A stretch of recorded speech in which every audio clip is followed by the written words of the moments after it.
There's always something to worry about. This is the difference. This is what happens in the stock market. Because, see, everybody's got the brain power to do well in the stock market. The question is whether you have the stomach for it. That's the key organ in the body. There's always something to worry about. I went to school, grew up with a kid in the 50s. In the decade of the 50s, there's this big theory that the Depression was caused by a stock market crash. Totally wrong. Less than 1% of Americans owned stocks in '29. We had this big-time recession. In fact, it was a depression. It wasn't caused by the stock market. The economy went down, the Federal Reserve raised interest rates, and we had a big-time depression. In fact, we had several depressions like that from 1850 on. This was only one of about 8 depressions since 1850. But people thought the only reason we got out of the depression was World War II, and they said once we get back, next time we have a recession, we're going to have a depression. And it's going to be a great depression. I never understood that adjective in front of depression. Now, it ought to be crummy depression or bad depression, but it was always great depression. I never quite understood that one. So people weren't buying stocks in the 50s because they thought that another Great Depression was going to happen. In addition, people were very scared about nuclear warheads and nuclear war in the 50s. People were building fallout shelters, stocking canned goods. There's something about going to Vermont, building a fallout shelter, putting canned goods in it, that you don't buy Minnesota Mining or you don't buy Eastman Kodak. I mean, the syllogism just doesn't work out that you're buying lots of water, buying a shotgun, buying frozen food that will stay in the freezer with your own generator, and you're looking at growth stocks. Doesn't seem to work out that way, you know. And I remember in the 50s, I mean, I remember literally in classes, I was in elementary school in the 50s, and they'd come in, they'd have one of these air raid drills. Somebody in a yellow hat would come in, they'd blow a whistle, and you'd get under your desk. Even then I says, I don't think this is going to do a lot of good, you know. But people were worried about a depression and nuclear war in the 50s. And then, the warheads, they couldn't do much damage back in the 50s. Now one of these Stan countries, you know these Kakistan and Kazakhstan, all these Stan guys that have spun off these Friedman building spin-offs from the Soviet Union, they didn't lead it. There was a co-deal with somebody else, like Goldman Sachs, and they were on the left side though. Every one of these little countries has enough warheads to blow the world up 88 times. I mean, who's built a fallout shelter there? You know, we stopped worrying about it. I mean, there's always something to worry about. In the 50s, it was depression and nuclear war. The 50s was the best decade of the century for the stock market, except for the 80s. Only slightly better. The 80s were only slightly better. People didn't expect a lot. We had an okay, it wasn't a great decade. They just didn't expect much. We made it through.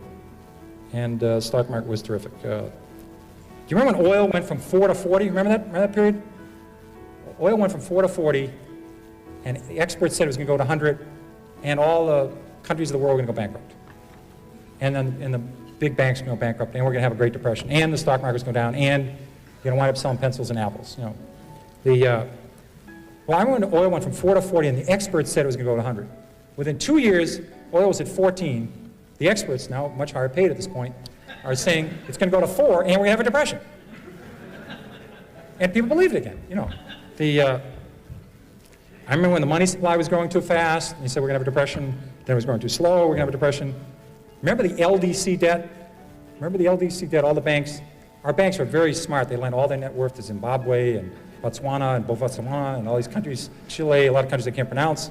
This is Chase Manhattan and Chemical and Manufacturers Hanover. These countries weren't doing so well.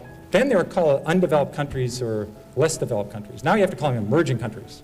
It's not politically correct to call anybody an undeveloped country. It's like I just found out the other day the term for somebody that's overweight is laterally challenged. You have to say something laterally challenged. But these were LDC debt. They were all going to go bankrupt, and we're going to have a depression. Then the Mideast was going to own the world. Remember that one? The Mideast was going to own the world. They weren't going to buy our bonds, and the market would crash, and we're going to have a depression. Then Japan was going to own the world. Remember that one? Japan was going to have all the assets, and they weren't going to buy our bonds, and we're going to have a depression. Within 3 years, the Nikkei Dow had gone from 40,000 to 16,000. The banking system was in trouble, and people said Japan was going to collapse, and we're going to have a depression. I mean, people had, on their prayer list at the end of the day, they had eliminate crippled children and Mother Teresa, and they're praying for Japan. I mean, you know, it's a country with a 15% savings rate, you know, it's some bizarre, you know. Commercial real estate, global warming, you know. And I think as the older you get, the more nervous you get about these things. I think it's very valuable. I think while younger people are better investors is they're not worried. They haven't heard about all these crises. And they're with children. I think if you don't have any kids, you got to rent some kids for the weekend. You know, Get a 7-year-old and ask him if he knows about the money supply, how fast it's growing. Ask him if he knows about the shape of the yield curve is the wrong shape of the yield curve. Or that we're 48.3 months into the economic recovery and the average recovery lasts 52.3 months. Ask an 8-year-old if they know about that. 8-year-olds have a very high expectation about the next 20 years. That's what you need to do. The more you get away from 8-year-olds, the more you get away from 11-year-olds, the more you start reading these crazy things you read over the weekend. In fact, from 1955 to 1985, the stock market went up a grand total of 1,000 points, but it was down 800 on Mondays. So it was therefore up 1,800 on non-Mondays. It wasn't an accident. The stock market went down. October the 19th, 87 was a Monday. People over the weekend become economists and portfolio strategists.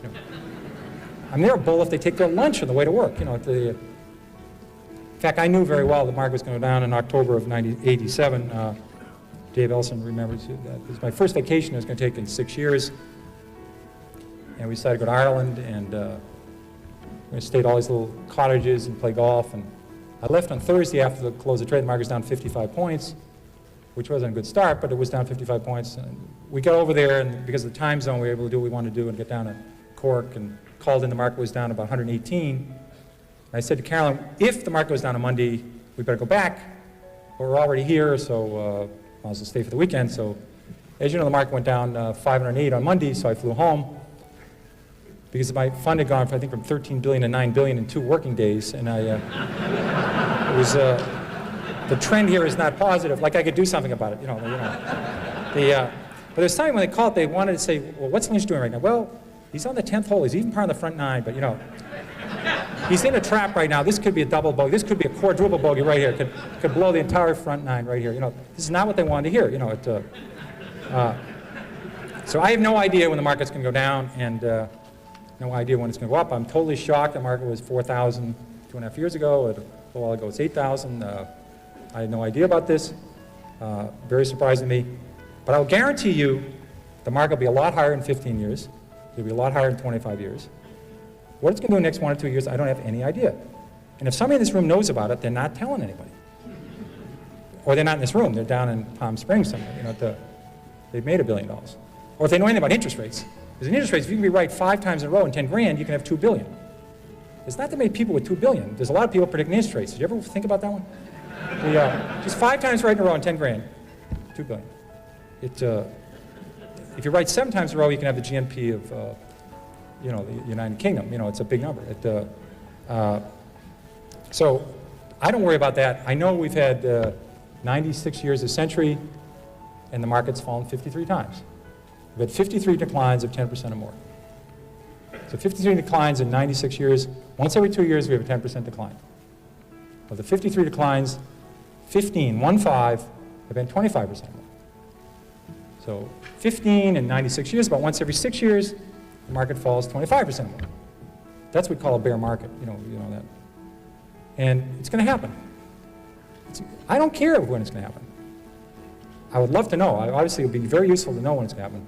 It doesn't make a difference to me. Corporate profits will be a lot higher 8 years from now, a lot higher 16 years from now, a lot higher 30 years from now. That's what I deal with. And I'll be glad to answer your questions. It's great. Enjoyed it, and want to start the questions.